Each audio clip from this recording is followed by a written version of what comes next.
Good afternoon, everybody. We'll be beginning in just about 2 minutes, so if I could just invite you to take a seat, and we'll be beginning soon. Thank you.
Well, ladies and gentlemen, welcome to Abraham Day 2021. My name is Tom Goulay. I'm the National Director of Chaplaincy and Faith Formation. I'm your MC for this afternoon. The University of Notre, Australia is proud to acknowledge the traditional owners and custodians of this land upon which our university sits. We would like to acknowledge the Whadjuk people of the Noongar Nation, the traditional custodians of this land upon which we meet, and pay our respects to elders past, present and emerging. Before we begin the formal proceedings for this afternoon, I would like to mention a few housekeeping matters. The toilets are located in the courtyard and accessible through the back door. Please ensure now that your phones are switched off or turned on to silent mode. Thank you. I'd now like to invite the Chancellor of the University, the Honourable Chris Ellison, to provide a formal welcome.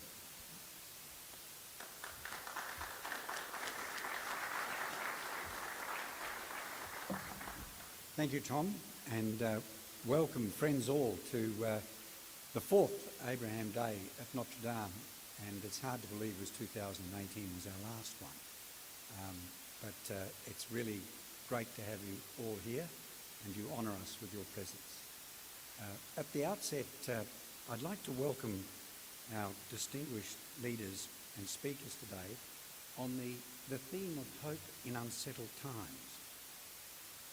Bishop John Sproxton, Bishop Archdiocese of Perth, Rabbi Daniel Lieberman, Chief Rabbi of the Perth Hebrew Congregation, Sheikh Mohammed Agabin, Lecturer at Al Amin College.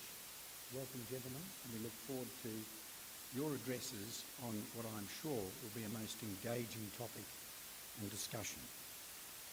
I also welcome here today the Chief Justice of Western Australia, the Honourable Peter Quinlan, and with him Justice Rabbi Marcus Solomon.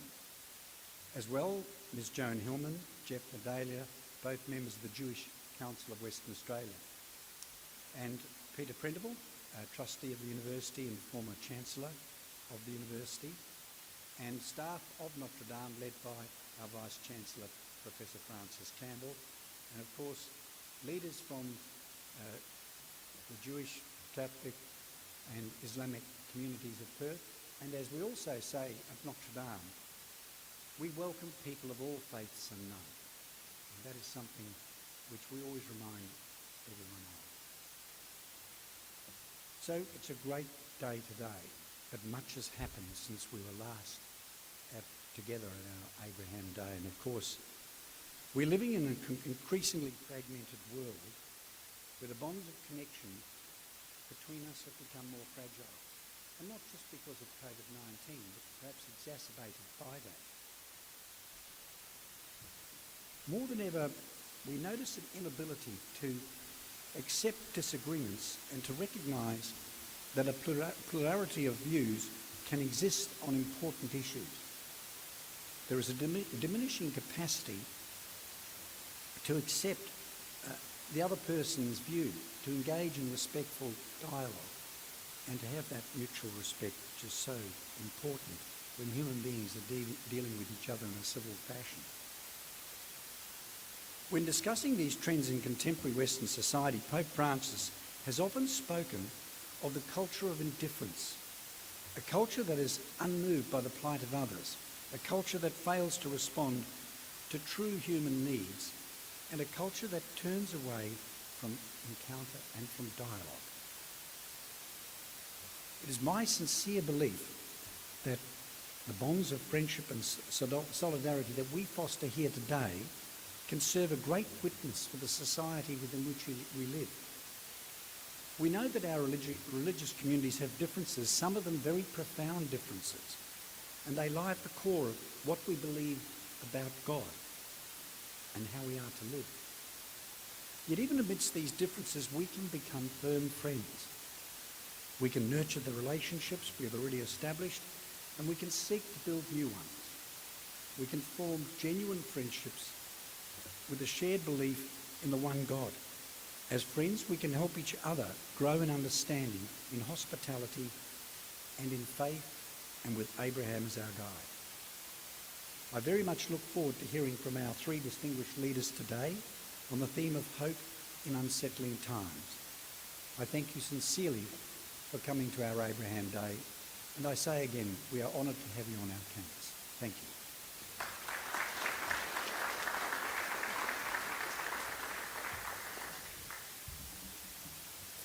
Thank you, Chancellor.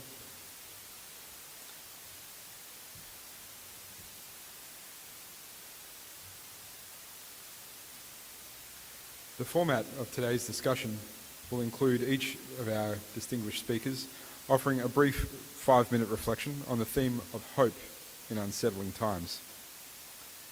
After the three guest speakers have offered their reflections, we will commence a question and answer session with questions from the floor and also questions that have been submitted previously online.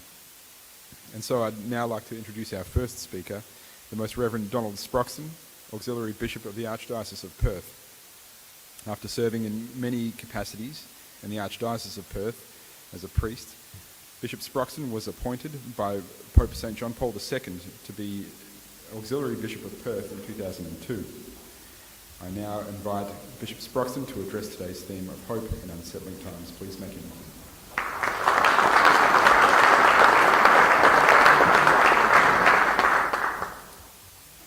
It certainly is a privilege to be asked to present this very brief talk. 5 minutes seems to me to be almost unattainable, so we'll see how we go. But it's a privilege to be able to be with you as we celebrate the father of faith in the one God, Abraham. And I too welcome Rabbi David and Daniel, and Sheikh Muhammad. So we're very, very grateful that you both can be with us today. Judaism and Islam and Christianity each recognise the importance of Abraham, and it is in our own ways that we seek to learn from his story, the road of faith and trust in God. The life and experiences of Abraham teach us that the road to faith, so to speak, is a journey that can have many twists and turns and will in many ways be mysterious. There's a need for each of us on this journey through life to learn the art of discernment, to hear the Spirit of God speaking in the events of life, and to listen deeply to what is being said in those experiences and events. Abraham, as we learn, as we read in Genesis, was a man land of his own, without a son. And this was the source of his deep unhappiness and feeling of inadequacy. He was unable to feel fulfilled. And as the story proceeds, and as these twists and turns occur in his life, he recognises the providence of God in that he was given a son, that he learnt in that way to lean on God, as we say, rather than on his own resources alone. We are to focus today on this topic, hope in unsettled times.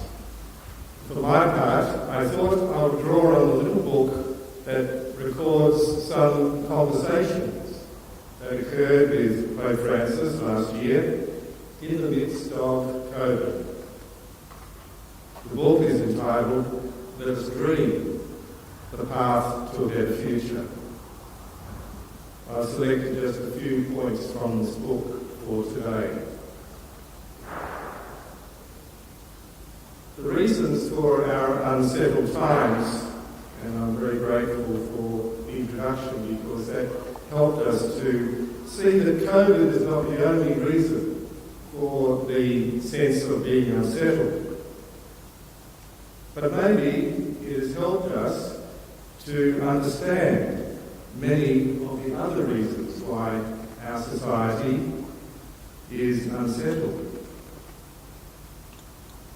Pope Francis believes that when we experience absolute vulnerability, one outcome can be that we may be open to those moments of grace and revelation that can happen in our lives. There is a sense that catastrophes can be thresholds and threshold moments in our lives and in the life of an entire community. And these can, as he says, divide one era from another.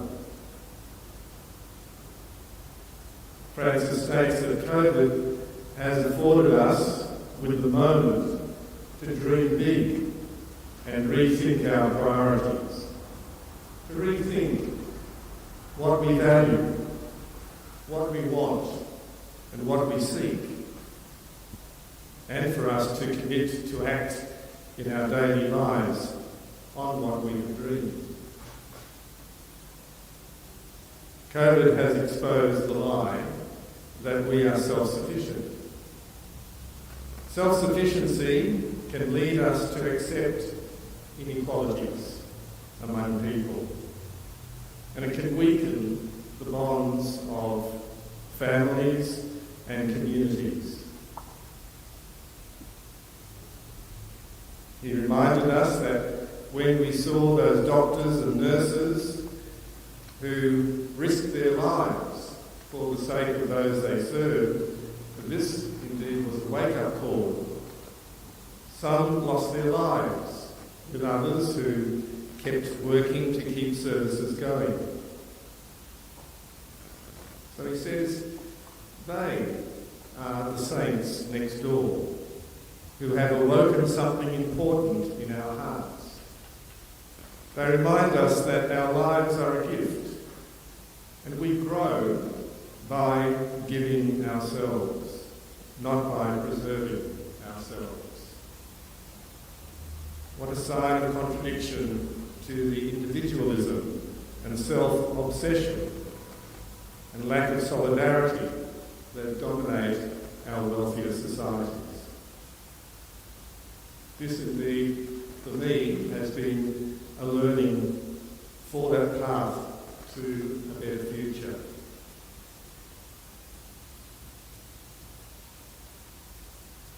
He spoke in those conversations about the importance of fraternity and recognised how it has revealed something about our human condition.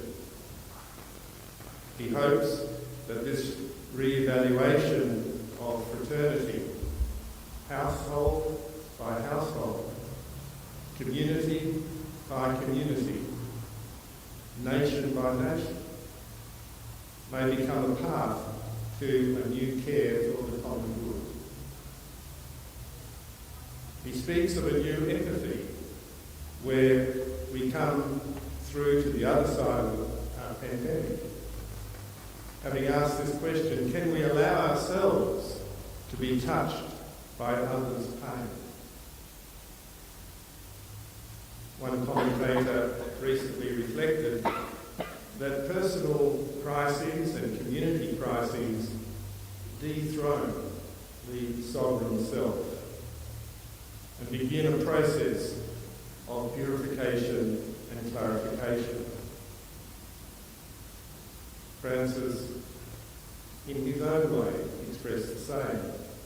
He says, sometimes an uprooting can be a healing or a radical makeover.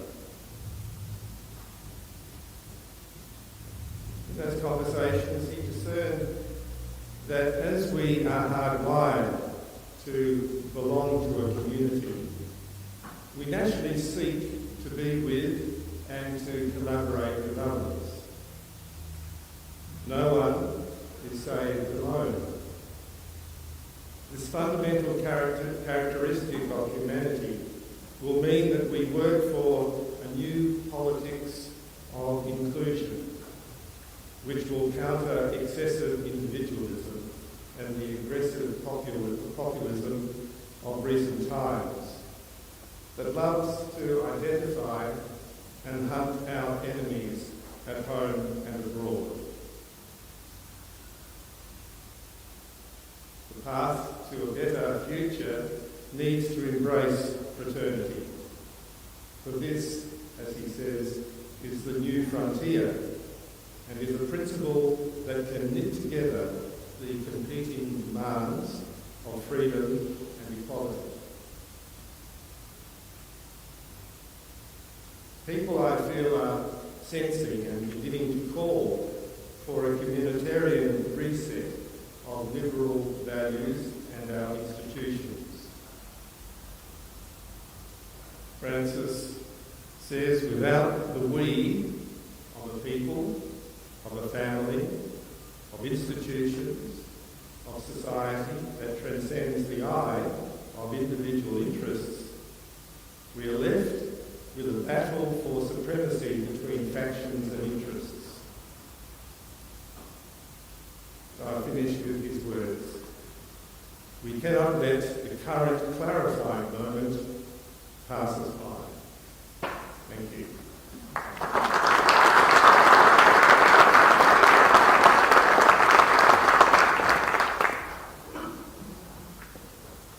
Thank you, Bishop Sproxton. I would now like to introduce the second speaker, Rabbi Daniel Lieberman, the spiritual leader of the Perth Hebrew congregation. After pursuing studies in the UK and South Africa, Rabbi Lieberman attained Simcha in Jerusalem.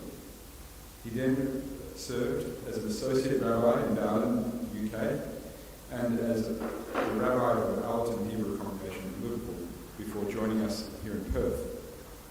With particular interests in mental health, Rabbi Lieberman completed a Master of Science in Applied Psychology for Mental Health.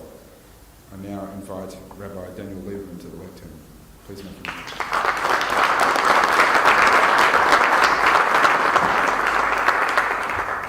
Thank you very much. I'd like to recognise the traditional owners of the land as we stand here today. Also like to pay my thanks and my respect to the Chancellor, Vice Chancellor, all the people from Notre Dame University who have made me and my community so welcome for many years, not just today. I'd also like to give respect to the Chief Justice and my dear and honoured colleague, Justice Rabbi Marcus Solomon, and of course to my brothers in the faith, Bishop Sproxton and Sheikh Mohammed. Thank you for being here together. Thank you for being here with us today. I, for one, am very grateful for the regulations around 5-minute speeches. My rabbi in yeshiva told me before he let me loose into the world that there's a very fine line between a long speech and a hostage situation. So anything to keep short speeches is good, and I believe that Pope Francis himself has been making edicts to this end recently to some of his priests, which is, I think, a good idea.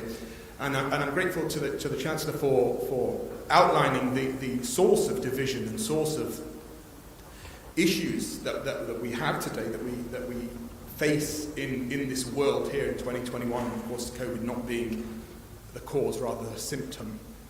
But when we ask about hope, how can we stand up in the face of all that is troubling us? And how can we navigate a way through?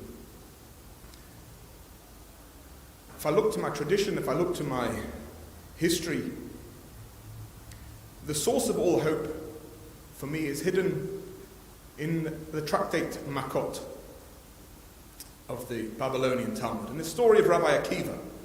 Rabbi Akiva, one of the greatest rabbis that we've ever had, was murdered by the Romans around the year 135 of the Common Era. And this story happens either at the end of the 1st century or the beginning of the 2nd century. Rabbi Akiva and his friends are sitting on a hilltop, Mount Scopus, overlooking the Temple Mount, and they see the destroyed temple. Titus had destroyed the temple in the year 70. And they saw the Holy of the Holies, where, as it says, only the high priest could enter on Yom Kippur, the most holy day of the year. And they saw jackals playing in and out amongst the rubble. And his friends started crying, and Rabbi Akiva started laughing. And they said to him, Akiva, why are you laughing? And he said, fellas, why are you crying? The reason that Rabbi Akiva laughs is the reason that we have hope. I believe that there is hope in difficult times because, as I stand here in front of you today, as a Jew, a Jewish person in the year 2021, after 2,500 years of persecution from various sources, through exile, through destruction, through expulsions from England in 1290, France in 1312, then they let us back in and kicked us out again, Spain 1492, Portugal 1498, Khmelnytsky pogroms, through what happened in France with Dreyfus, all the way through the First World War, the Second World War, we know what happened. And I stand here today as a Jewish person, still here, still vibrant, with a Jewish nation that is growing every day. I stand here as a testament to the Almighty's giving us hope. And he gave us that hope in the Bible, in the Torah. One of my friends, another rabbi, pointed something out to me the other day. And he said, do you know that in your lifetime, the majority of the Jewish nation will be living in the land of Israel? And that hasn't happened since Nebuchadnezzar kicked out the Jews and his Babylonian army, kicked them out and exiled them 2,500 years ago. In your lifetime, that's going to happen. In my lifetime, it's going to happen. It might even happen in the next 10 years. Fulfilling the verse from the Bible in the book of Deuteronomy, if you are at the ends of the earth, from there I shall gather you, and there I will bring you back, says the Almighty. We have hope because we, the Jewish people, have no right by any natural order to still be here. A nation needs three things in order to be considered a nation. They need a common land, a common language, and a common history. And we don't have any of those things. We haven't had them for 2,500 years. We haven't had a common land. We've been all over the world. We haven't got a common language. I don't speak French or Arabic or Spanish or Portuguese or Italian or anything like that. And I don't have a common history. What do I have to do with a person from the last 2,000 years who's been in Yemen? Nothing. But we're still here, the Jewish nation. We're still here because the Almighty said we'd still be here. And we are still here, and we still have, we hope of the future because of one very important reason. We have never stopped chasing the truth. Judaism is about searching for truth, which is why we're so obsessed with education. The truth is everything. We say in our prayers every day, Hashem Elokechem Emet. Hashem, your God, is true, or Hashem, your God, is truth. The Almighty is truth. Our search for the Almighty is the search for truth. And that is what has sustained us throughout all of these years of exile. 2,500 years of difficulty and persecution. We are still here because we have always been true to ourselves. We've always been true to our mission to seek truth and to spread truth and hope in the world. And that is what gives us hope. And as we were murdered in the Holocaust and people were being marched to the gas chambers and they were singing Anima Amin Be'emunah Shlema, I believe with perfect faith in the Almighty. And 3 years later, the State of Israel was born with its national anthem, Hatikva, the hope. Because that is what we are. We are always looking for hope. We are always bound by hope. And let me finish the story of Rabbi Akiva. Rabbi Akiva says to his mates, why are you crying? And they said, well, the temple's destroyed. And they said to him, why are you laughing? He says, because there was a prophecy from Uri. And Uri said that the temple will be destroyed. But there's also a prophecy that the temple will be rebuilt. And there's also a prophecy that it will be brought back. So if the bad prophecy happens, the good one will happen as well. We always have to look for hope. Look for truth.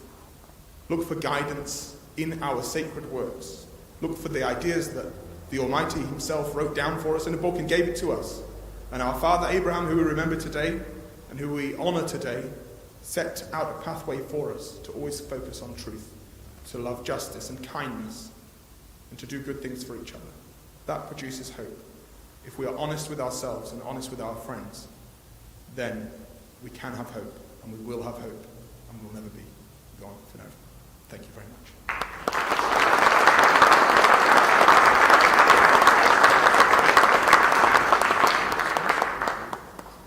Thank you, Rabbi Lieberman. Our final speaker today is Sheikh Muhammad Agaddin, teacher at Al Amin Islamic College. Sheikh Muhammad Agaddin is from South Africa and has served as an imam at the Mirabuka Mosque upon arrival here in Perth in 2003.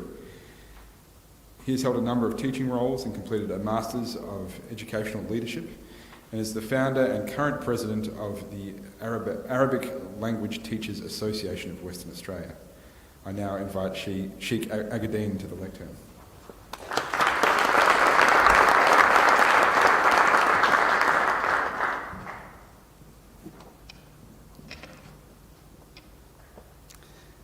Well, good afternoon. It's really a privilege to be here. I'd like to thank my two fellow religious scholars for sharing this panel with me today. I'd also like to acknowledge all the excellencies, the Vice Chancellor, and academia, and everyone from the community who's taken the time out to be from their busy schedule to be here today. So thank you very much. I thought to myself that speaking in front of academia is not an easy task. And whether I prepare a speech such as a defense of a PhD, I will not succeed in this august venue here among academics and professors and so forth. So thank you for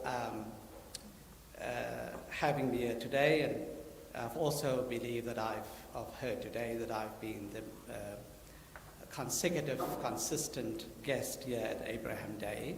So I'm very proud of that achievement. So thank you very much for having me here.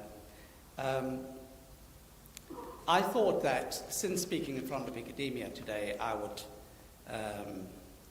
rather than preparing a very detailed and intricate speech and trying to match academia, I'd rather speak from the heart instead. The uncertainty in life is, in my opinion, from sources and from evidence, is a human condition. We cannot avoid living in an environment, regardless of what age, what time, what period in life, what stage in life, but it's part of the human condition to live in a world of uncertainty. Whether we look at the macro scale or the micro scale, day-to-day things in the family life. It's uncertain about life and death, and when it occurs, and when it doesn't occur, and the environment as to what will occur and what will not occur. These are all human conditions, and even very much evident in the environment itself, in nature. So, therefore, it is part of our human experience to face uncertainty, but at the same time to have hope. So those two are coming together beautifully, that we have to ensure that because we live as the human condition in a state of uncertainty, we have to have hope. And from experience and centuries of the human existence, human civilization had forever prospered. There were times in history where there were experiences of devastation and lots of challenges and difficulties and calamities, but the human being, as a human, as a person, as a creation of God, had sustained all those challenges, and therefore we all are here as a human race. And in the Islamic tradition, Allah, God Almighty, calls the human being the Khalifatullah al-Ard, the vicegerent, the representative of God on earth. So by nature, God Almighty is not going to allow that his viceroy on earth will not be able to withstand challenges and not having hope. And therefore, from the Quranic text, the Holy Quran, Allah Almighty states and proclaims, لا يكلف الله نفسا إلا وسعها, that God Almighty will not burden a soul more than what it can bear. So whatever had occurred in the past, in history over the centuries, and in more recent times, that whatever nature, that difficulty, calamity, challenge, uncertainty might be, we have, as the human race, we are imbued with the natural ability to have hope and see those challenges through. Secondly, what I would like to say is that for that to require, for the human race to be able to face those challenges and have hope, it is not only an individual human being or a community or a part of society. It is the whole human race that need to ensure something is done about that challenge or that uncertainty or that calamity in order to instill hope in humanity at large. And so therefore in Arabic the word mujtama is called society. Society is called mujtama, which means coming together. So regardless of race, regardless of religion, regardless of ethnicity, regardless of language, we all have to come together and instill hope in society in order to face challenges and restore our human position in this world. Finally, I would like to present an example of Abraham, which is fitting because it's Abraham Day and that's a commonality between our three traditions. When Abraham went to the Arabian Peninsula and left Hagar, in Arabic we call Hajar. When he left her there, in barren land, not water to be found, no sustenance, no food, nothing, basic needs, not wants, basic needs. He prayed to God, and he said, رَبَّنَا إِنِّي أَسْكَنْتُ مِنْ ذُرِّيَّتِي بِوَادٍ غَيْرِ ذِي زَرْعٍ عِنْدَ بَيْتِكَ الْمُحَرَّمِ رَبَّنَا لِيُقِيمُوا الصَّلَاةَ.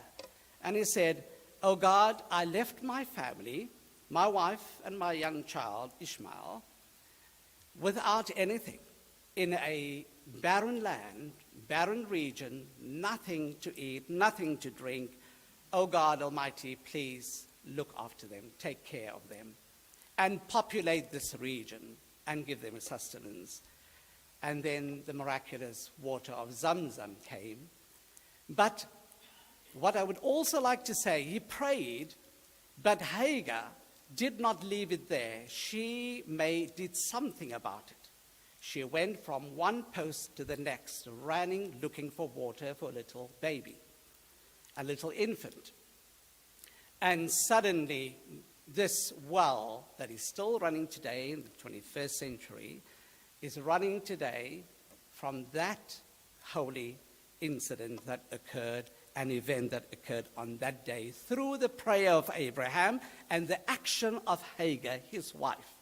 So therefore, as a community, we also have to come together to do something about things that are challenges, uncertainties, and instill hope. So Hagar had hope for a child, and she ensured that she is going to run and do something about her condition. She didn't sit there and mope and just pray. She had action, and she had an awakening happen within Hagar in order to meet the challenge, and hope she had in order to be able to ensure her son survives that treacherous land and barren land.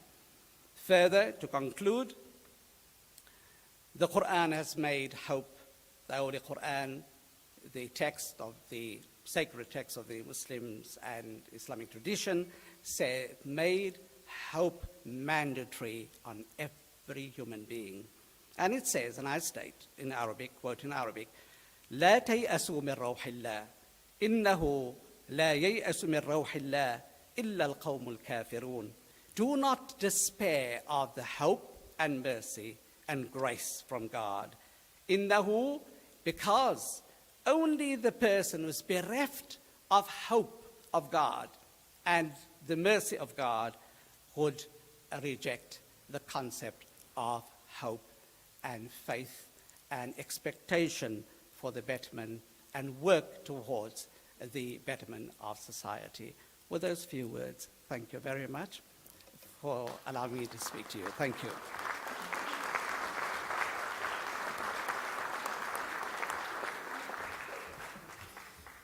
Thank you, Sheikh Agadeen. Thank you very much.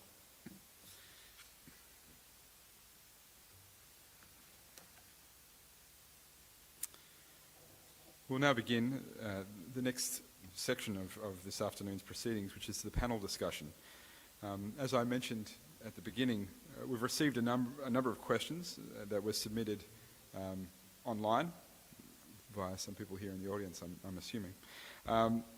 And so what we might do is alternate between some questions live from the floor and questions that had been submitted previously. And I would just like to, because of time constraints, you're all welcome to contribute with an answer, but if you feel that you'll have to let one of your fellow faith leaders to respond, don't feel compelled to speak for every question, if that makes sense. And so I suppose this the first question that came through is perhaps it might have been answered already, but perhaps with a bit more of a personalised element here is what is it that gives you hope and what gets you out of bed every morning? So.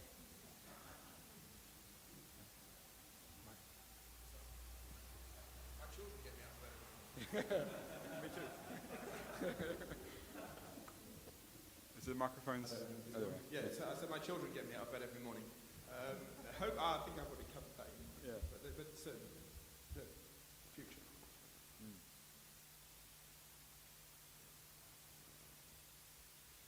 Normally the alarm clock.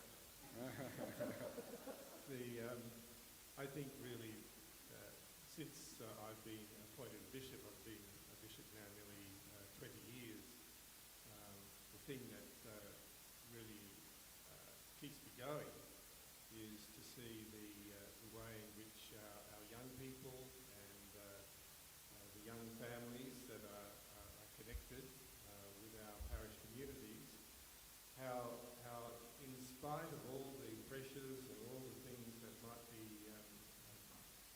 instance, in society, they are maintaining their faith and their commitment to the church and their communities.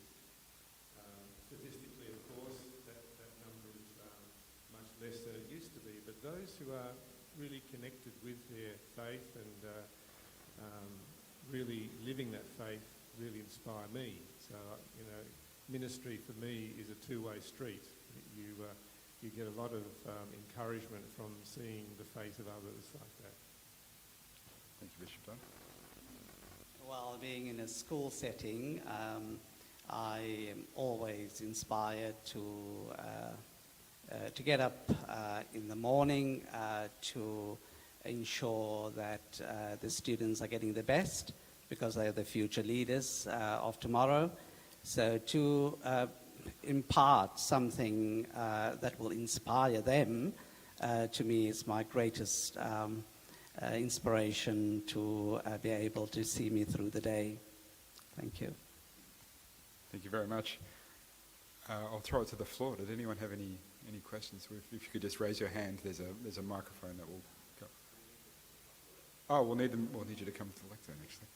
Did anyone have any questions?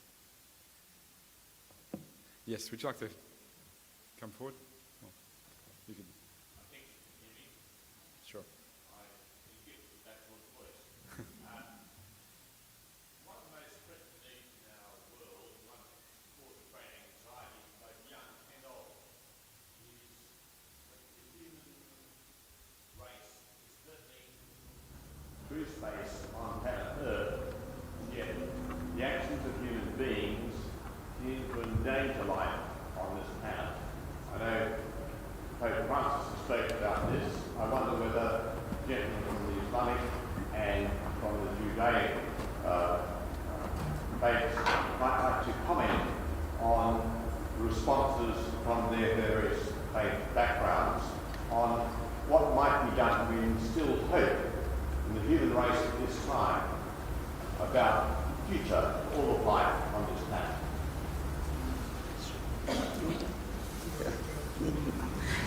Well, the Quranic injunction is replete with exhortations about looking after Mother Earth and our responsibility in it. In actual fact, there is a saying in Arabic which says, the mosque, the entire world is our mosque. So which means the entire earth is sacred. So it's our responsibility as Muslims to ensure that we do not exploit the resources of nature for our own ends and own means, and in the process destroy it.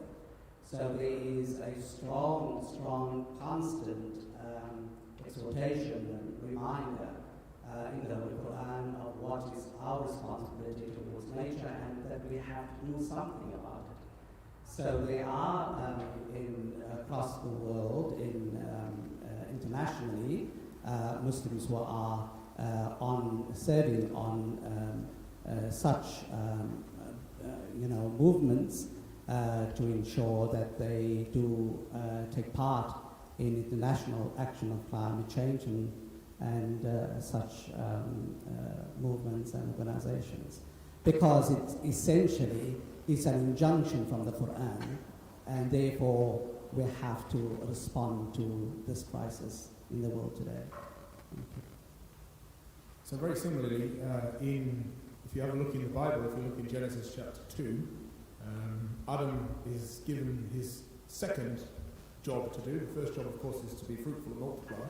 But the second one is says God put Adam in the Garden of Eden, la'avda ul-shamra, to work there and to look after it. So it's very important that the world is looked after, and that is our job as human beings. Adam is given that as his job, and we, being the children of Adam, follow on from that, and that's incumbent upon us to perform that action.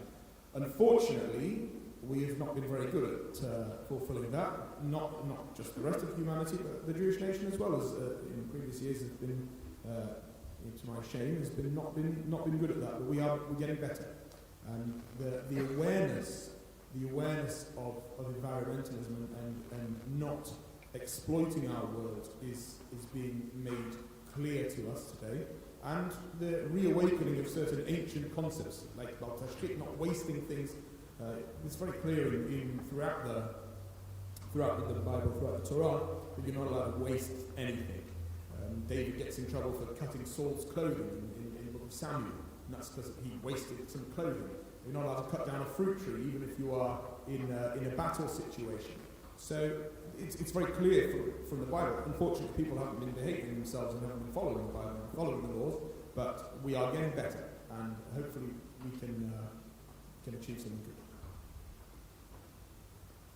Thank you. We'll go back to one of the questions from that had been submitted earlier. How can faith support individuals who have struggled with mental ill health during the COVID-19 restrictions?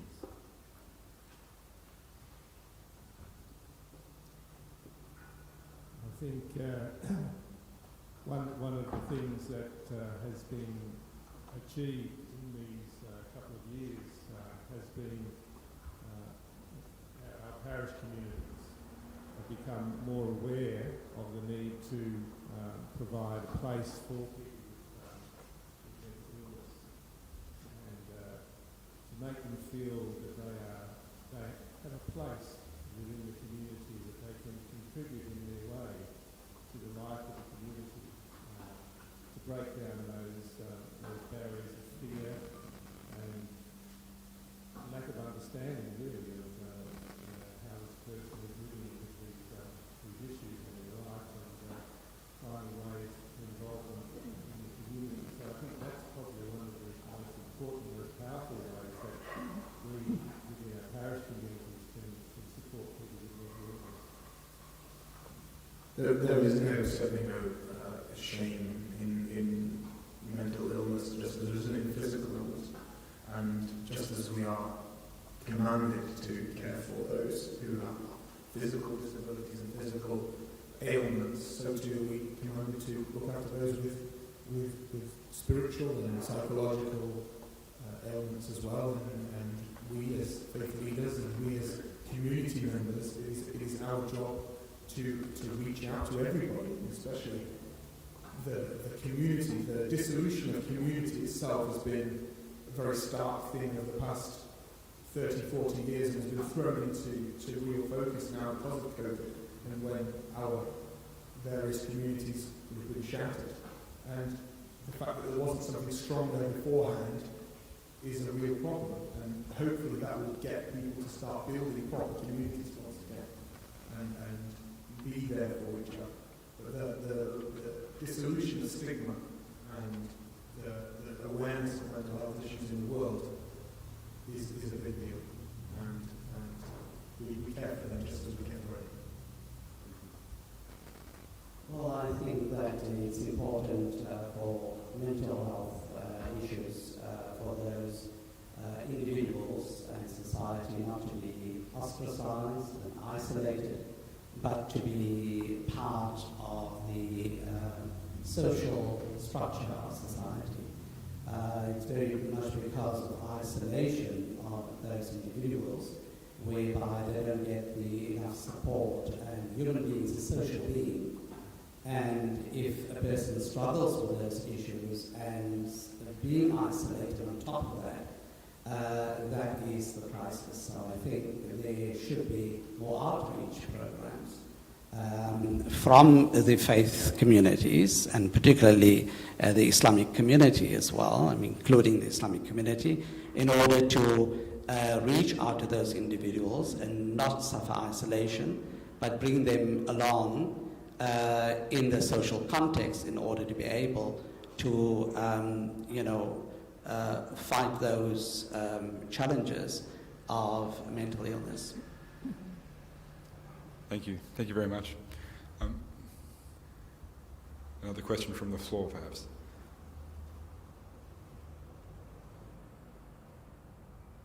That's all right. Oh, yes. Yeah, are you happy to stand and speak, or would you like to come to the microphone? I don't have as loud a voice as actually.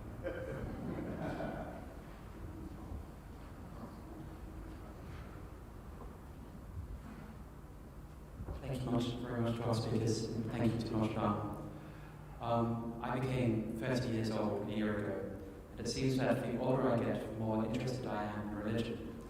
If I were in my mid-20s or early 20s, I wouldn't be as I'm getting older that I'm more interested. But it seems to me that just as when it comes to changing career or developing a new hobby, you get to a point where you're like, oh, I'm getting older, it's going to take so much time, I don't know how to begin, so you become a little bit intimidated. I'm experiencing the same thing in terms of exploring the different faiths. You're all extremely educated and learned, and I admire it very much. So my question is, for somebody who's not even really put a toe in the pool, where would you recommend to begin?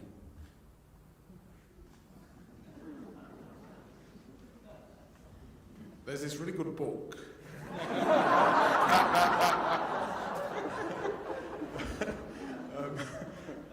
Yeah, I would start with books. Read the Bible. Read the Bible. See what it says. See what it says, and read explanations on the Bible. And read people, religious people. Read books by religious people who have thought about this for a very long time and are able to put that into context, into modern context for people like you and me. I'm not very much older than you. And I remember today, Chief Rabbi Sachs of blessed memory, on the anniversary of his passing, first anniversary of his passing, and fabulous books by people like Rabbi Sachs, Rabbi Jonathan Sachs. There's so much out there, and today we have more resources than any other time in history.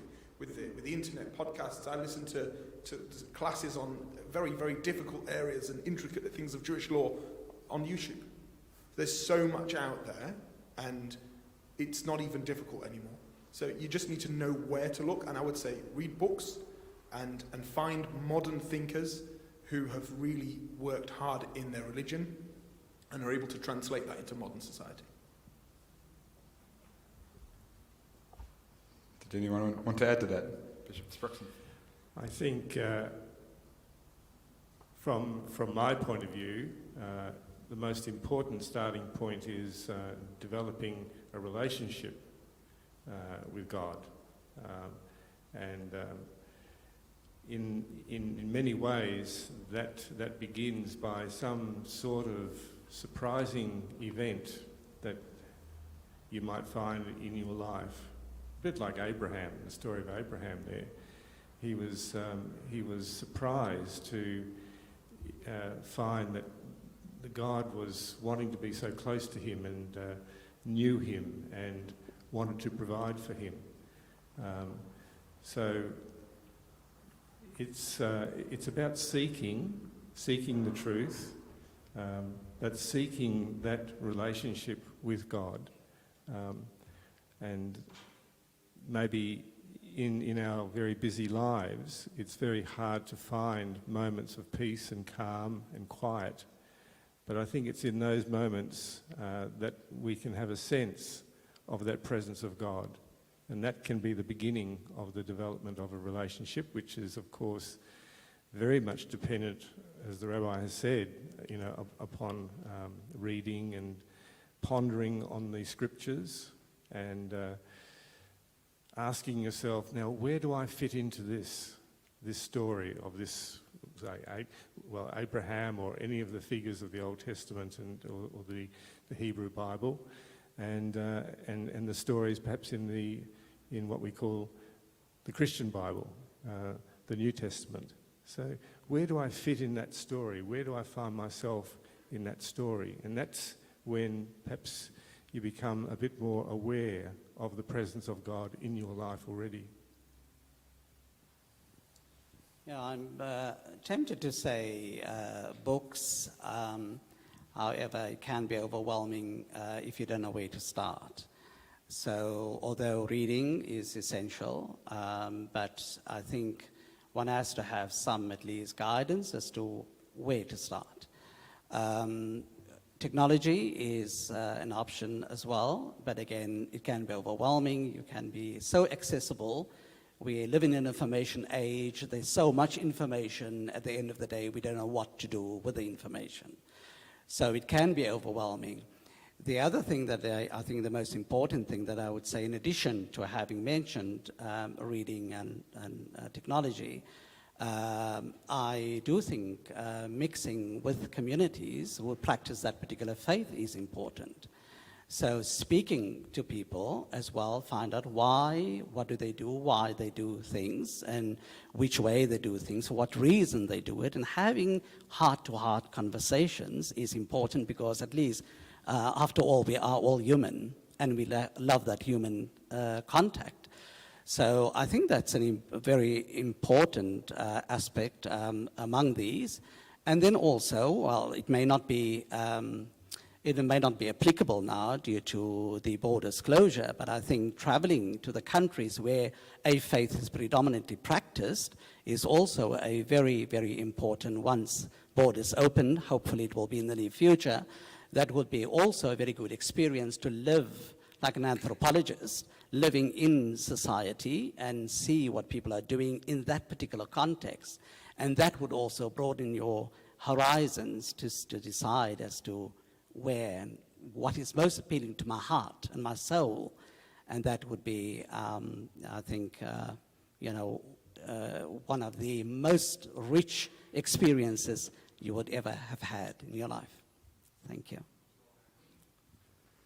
Thank you. They're very enriching responses. Thank you. We have an opportunity for one more question, so I'm happy to put it to the floor. Matthew, who's a student here.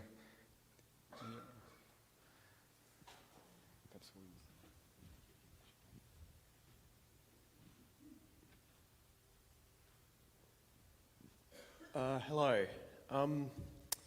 I would say that I have a vested interest in religion in general.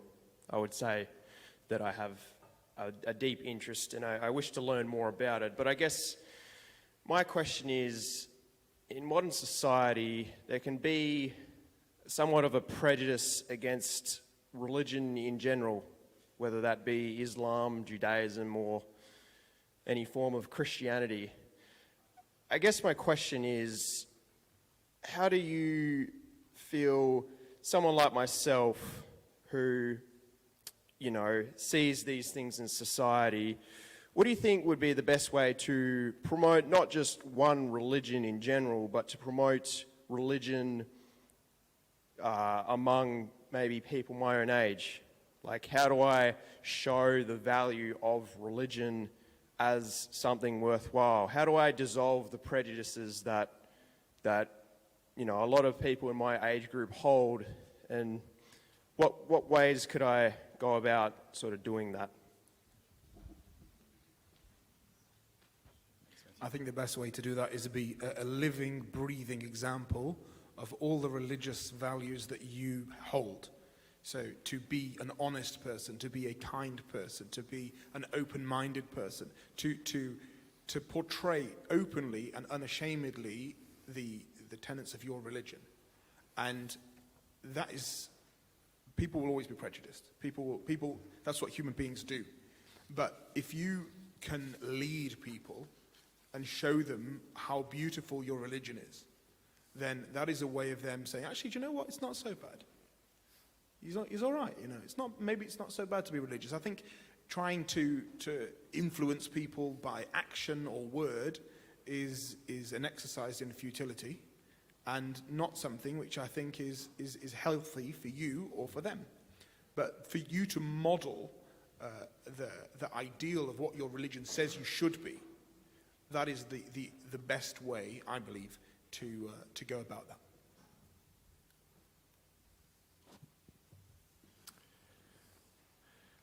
I was talking about this on the weekend. I was out at one of our parishes in the northern suburbs, and the gospel that we had this weekend was about the blind man and how he gained sight, which was a physical miracle, but the sight really the greatest gift was the gift of faith. That was the new sight that this man received, which enabled him to interpret his life with truth and to interpret the experience of life that he'd had up to that point, and to understand. I think to understand, the presence of God in his life, and then to make a response to that.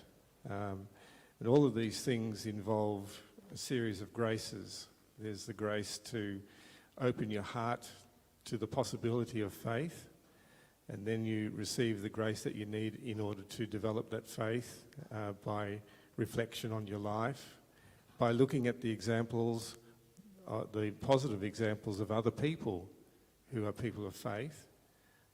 You can be inspired by their story too, which sometimes is about a critical moment when there was a deep conversion and they become a new person.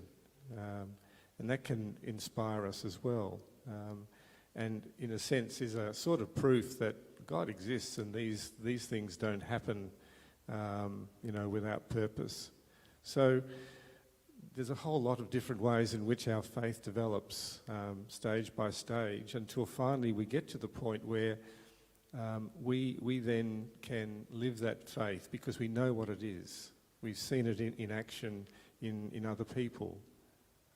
So I guess there's a process for each person to grow in faith and to get to that point where they begin living that faith, really in response to the great good and the great goodness that they've received from God. Make sense? Okay. Thank you. Well, I do think that I can, although I am grey, aging now, I can, of course, certainly understand your concerns. Youth today, its religion is a major challenge for them to come to terms with and accept and be comfortable with, because we're living in a world that's very well advanced, but at the same time very chaotic, and also very troubled, and also the information, one can't keep up with the modern world, with the amount of information. So all those factors, we're not living in a world that has the serenity that we're after. And for youth who don't have a moment to reflect and sit down and think, because things are happening so rapidly, it's constant movement. Where's the moment of silence, of reflection? So if youth don't have a moment even to engage in religion, in a sense of being at peace with themselves, finding a moment, how can we, understand youth and get them to appreciate faith? So I think in that sense of that context of the environment and society and the world and the globe the way it is, that is the challenge that we need to find, and among this these challenges and the chaos, a moment for silence and reflection.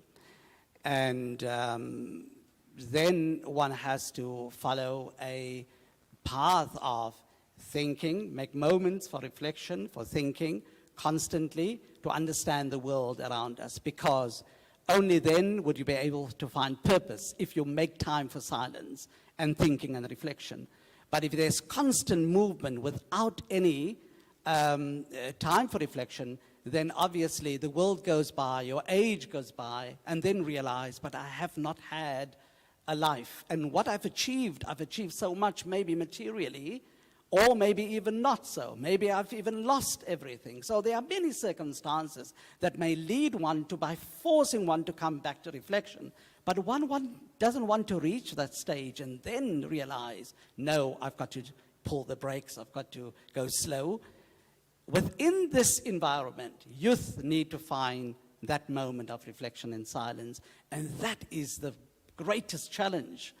That is so difficult to impress that, and also to influence youth to be able to see that beauty, almost the light that shines in the darkness, but the darkness can't see the light. So that is where the crux of the matter is, to find that silence and then start your journey from there. Thank you. Thank you so very much. That actually draws to a close our Q&A panel for the day, and I'm certain that over afternoon tea later on there's a lot of discussion that will continue to flow on. So please join me in thanking not only our panellists but those who came forward with such enriching questions. So thank you.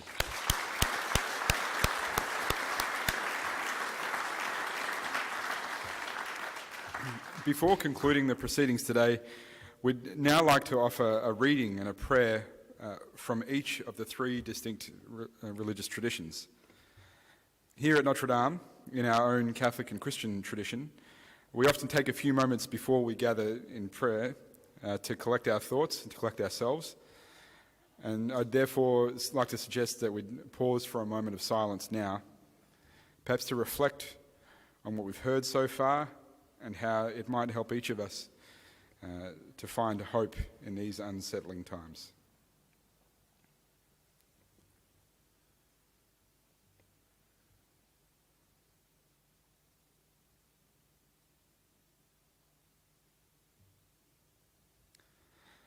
Thank you, everyone.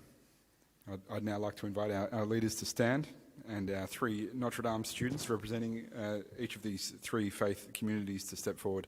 Janelle Tangarang, Jake Lieberwitz, and Kamran Ahmed. Janelle and Bishop Sproxin will offer a reading and a prayer from the Christian tradition, followed by Jake and Rabbi Lieberman from the Jewish tradition, and Kamran and Sheikh Agadeen from the Islamic tradition. I now ask Janelle and Bishop Sproxin to move to the lectern and commence this special part of our proceedings.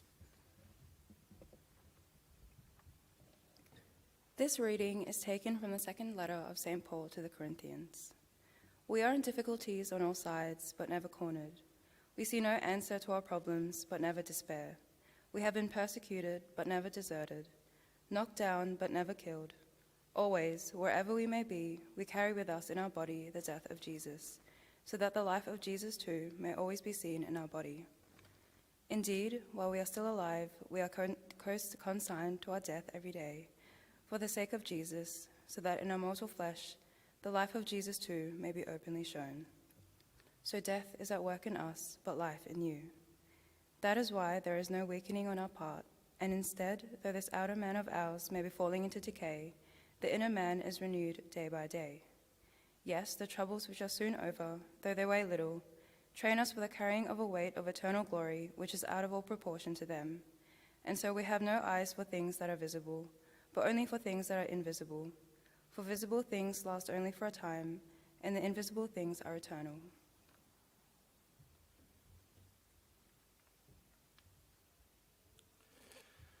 We thank you for your mercy, O Lord. For with our faults you love us, and in our faults you forgive us. Claim our hearts, free our minds, uplift our souls, so that when we fail, you may succeed in us, and we will love you more perfectly. Guide us to rest always in your steadfast love, for we rest in you alone, and may we ask for nothing more. Amen.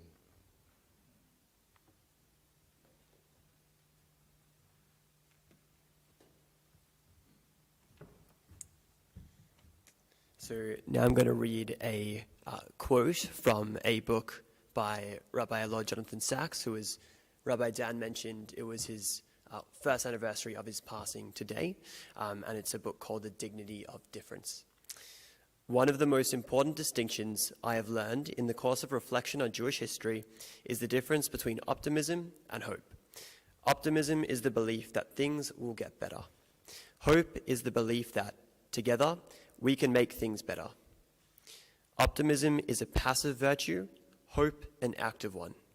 It takes no courage to be an optimist, but it takes a great deal of courage to have hope. Knowing what we do of our past, no Jew can be an optimist. But Jews have never, despite a history of sometimes awesome suffering, given up hope.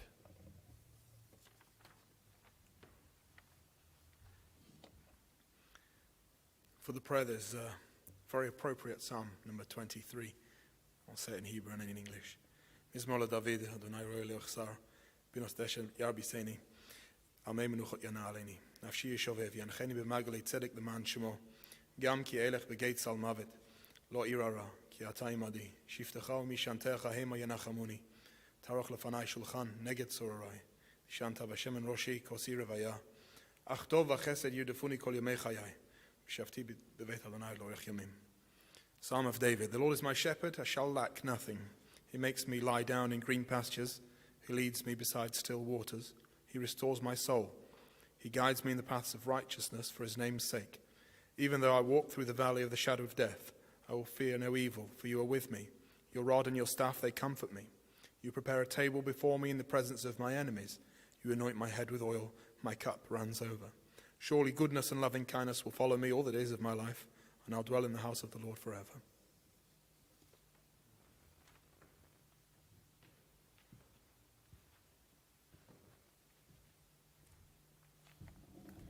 I'll be reading 3 verses translated from the Quran. Do people think they will be left alone after saying we believe without being put to the test? We tested those who went before them.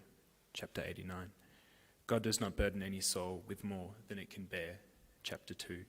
So truly, where there is hardship, there is also ease. Truly, there is hardship, there is also ease. The moment you are freed of one task, work on and turn to your Lord for everything.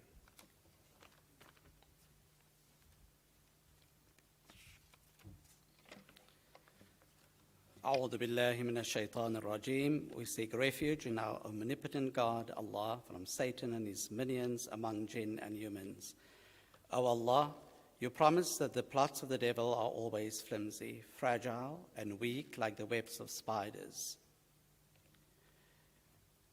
God's broom of justice can wipe out many satanic webs of deceit, conflations, and distortions with a single swipe or command of kun fayakun, be and it is. Rooted in Allah the Divine, the impossible becomes the inevitable, the insurmountable becomes effortless. In the name of Allah, the most beneficent, ever merciful, Bismillahir Rahmanir Rahim. O Allah, in the Quran you have made optimism mandatory and linked despair and pessimism with lack of faith. إِنَّهُ لَا يَيْأَسُ مِنْ رَوْحِ اللَّهِ إِلَّا الْقَوْمُ الْكَافِرُونَ. Grant us the faith that transcends fear, anxiety, and panic. You place the Holy Spirit in the hearts and minds of the believers. وَالَّذِي أَنزَلَ السَّكِينَةَ فِي قُلُوبِ الْمُؤْمِنِينَ. Grant us the settled serenity, sakina, to face the fear of fear, and warmongers with calm, courage, courtesies, and smiles. Every wisdom and faith tradition has its genesis in persecution and struggle. Beloved Allah, the source of love, you gave us countless role models of prophets and other exemplary models in their responses to their deep troubles and trials. Help us to draw strength from their lives during times of vulnerability or when we feel voiceless. We were in touch with you in times of ease. You promised to then reward us with your guidance and help in times of difficulties. You sent angels in the holy Zamzam water to Hagar in time of need, and to the mother and sister of Moses you sent inspirations. To the Virgin Mary you sent fruit out of season. You test us all differently. During these times of uncertainty, ambiguity, fermentation, and turbulence, we know that you're always there to be our anchor, our shield, and our refuge. Grant us negative capability or the ability to be comfortable with uncertainty and ambiguity. Grant us the spiritual will and mental capacity to always face the storms of life with dignity, grace, graciousness, and gracefulness. Beloved Allah, as part of the human condition, you have placed us in the world to be tested. Those closest to you, like the prophets and saints, are tested more sorely. Let us welcome those tests, but we pray for resilience and perseverance in the face of tests, hardships, and struggles. You promise that you will not let us bear a burden what we cannot overcome. لا يكلف الله نفسا إلا وسعها. Grant us tenacity and the values that will anchor us, provide us with the psychological flexibility, and turn us into victors, not victims, masters of our fate and captains of our souls. O Allah, hear our prayers. Ameen.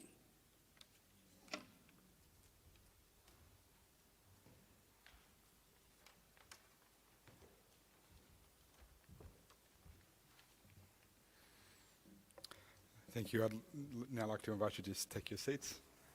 And I'd like to now invite our Vice-Chancellor, Professor Francis Campbell, to close this afternoon's proceedings.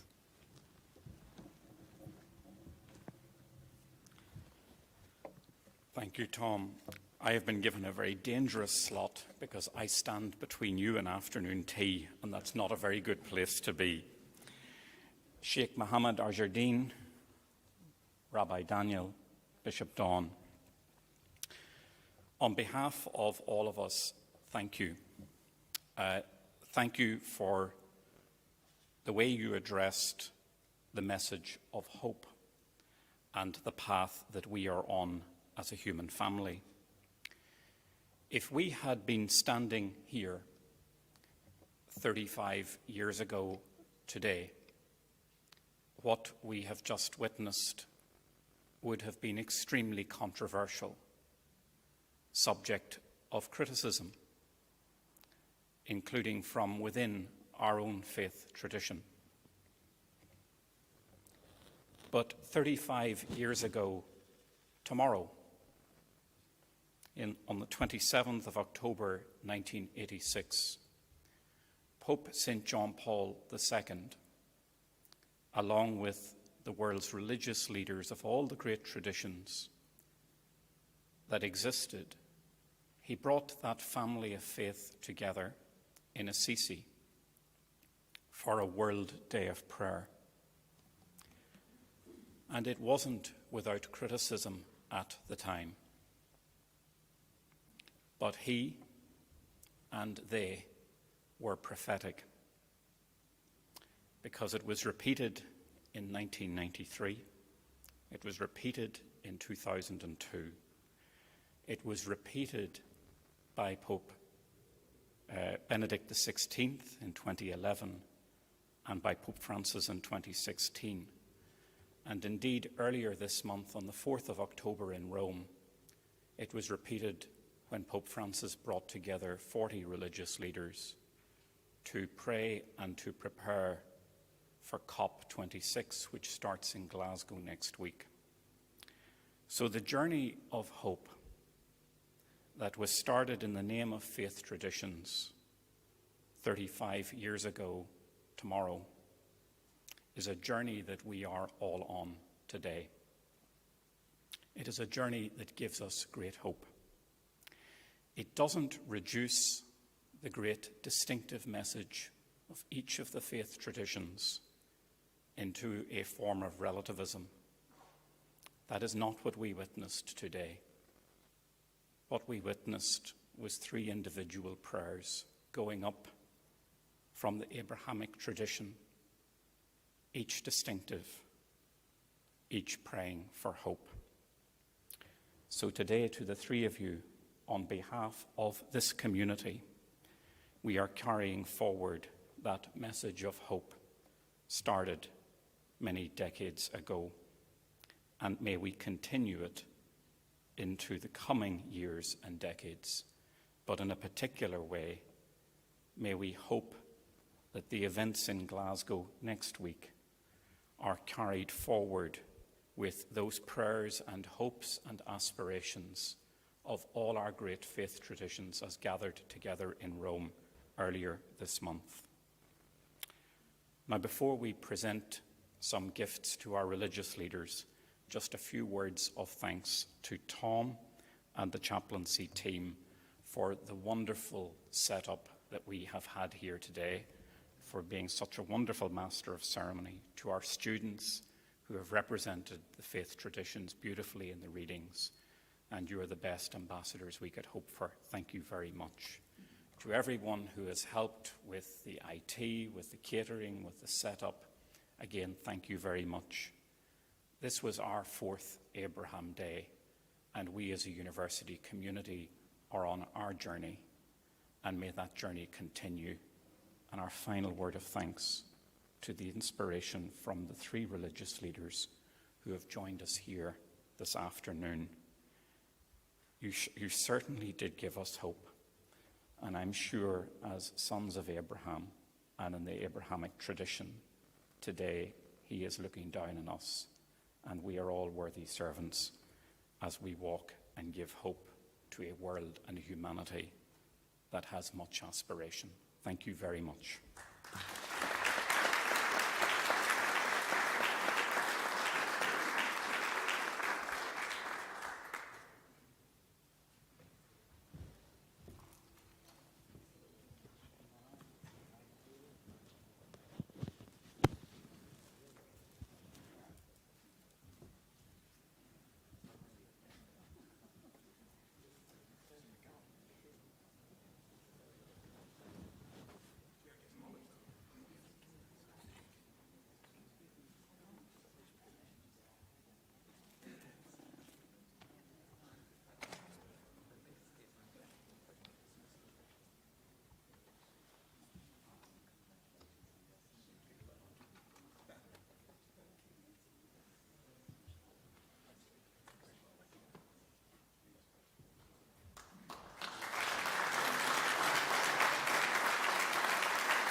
Thank you all very much.